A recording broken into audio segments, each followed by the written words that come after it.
Kayo po ba mga bossing ko ay isa sa mga problemado sa buhay dahil parang ang mga pangarap po ninyo ay hanggang pangarap lamang, hindi na ito nagkatotoo. Anong petsa na? Ang tagal-tagal na po nagwi-wish. Ngayon pa mga bossing, ako po may tuturo sa inyo. Masasabi ko lamang ang ating mga pampaswerte ay may proseso. Hindi basta-basta ka lang gagawa mga bossing. Ang ating mga pampaswerte ay kailangan meron kang 100% na paniniwala na mababago ang takbo ng inyong pamumuhay at hindi laging ganyan ang takbo ng inyong pamumuhay. Pangalawa, kailangan hindi ka laging nagsasalita ng mga pangit. Kailangan lagi mong sasabihin ng paulit-ulit ay panay mga magaganda. Pangatlo, kailangan po kayo po ay may positibong pananaw. Kailangan po ang nasa isipan ninyo ay panay mga magaganda na kayo po yayaman at magiging matagumpay. Kailangan po ang pang-apat, sasabayan ng double time sa pagkayod, sipag at tiyaga. At lahat ng mga pangarap ninyo ay makakamtan po ninyo. Huwag po kayong panghihinaan ng loob at huwag yung tatanggapin na ganyan lang po kayo.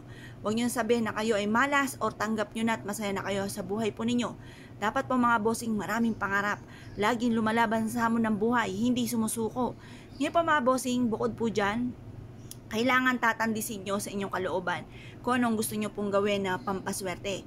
Kapag ayaw ninyo, may alinlangan, hindi naniniwala, ay huwag pipilitin ang sarili dahil maaaring masasayang lang inyong effort at hindi matutupad kung ano man po ang inyong mga hinihiling. Ngayon pa mga bossing, ganito po inyo pong gawin.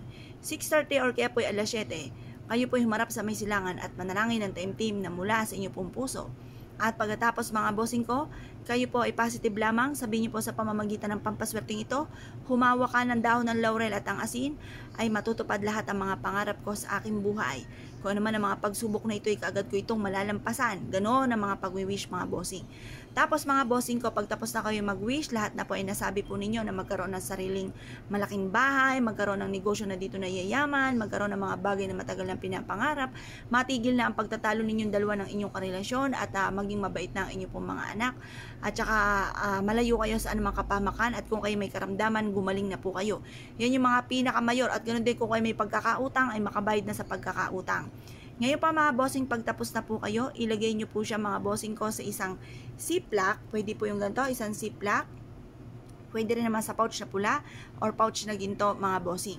Makakatulong po ito upang sa ganoon magtuloy-tuloy ang pasok ng swerte at kailanman hindi na kayo mamumblema tungkol sa usapin ng pera mga bossing. Ngayon pa mga bossing, kung kayo po naniniwala at nais po itong gawin, huwag niyo itong kakalimutan na bitbitin kahit saan kayo magtungo para sundan kayo nakaswertihan.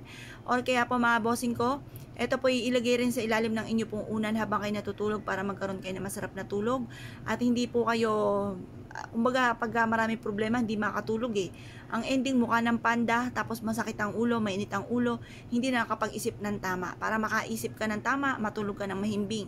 Ito ay ilagay sa ilalim ng inyo pong unan para makatulog ng mahimbing.